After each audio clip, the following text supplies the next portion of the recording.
Today, we're diving into the exciting world of cryptocurrencies and Web3. No, this is not just some complicated adult thing you don't need to understand. It's actually super interesting once you break it down. Stick around and let's make sense of this together. So, first up, imagine a notebook that everyone in the world can see, but no one can erase.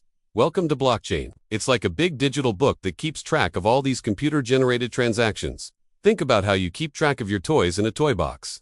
But instead of a toy box, we've got computers all over the world. And instead of toys, we're talking about digital stuff like money, titles for movies or songs, or even votes for elections. It's kind of like a really detailed record of everything that goes on in a big city. Now here's where things get really cool. This notebook isn't controlled by just one person or one company. It's shared among a whole bunch of computers. That means if someone tries to mess with it and steal your info, they have to trick all the other computers to scan it. It's really hard to do that because all the computers work together to keep the information safe. This notebook that can't be erased has led to all kinds of new things like cryptocurrencies.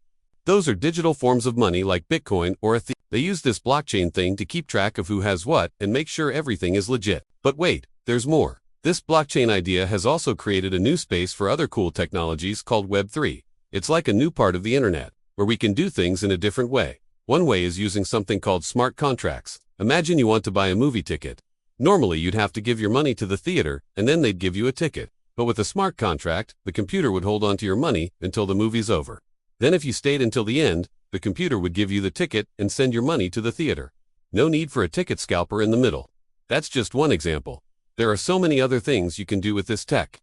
Like if you want to vote in an election, you could use a smart contract to make sure every vote gets counted and no one can cheat. It's wild to think how far this tech has come, right? See you next time for more simpler cryptocurrency and Web3 guidance.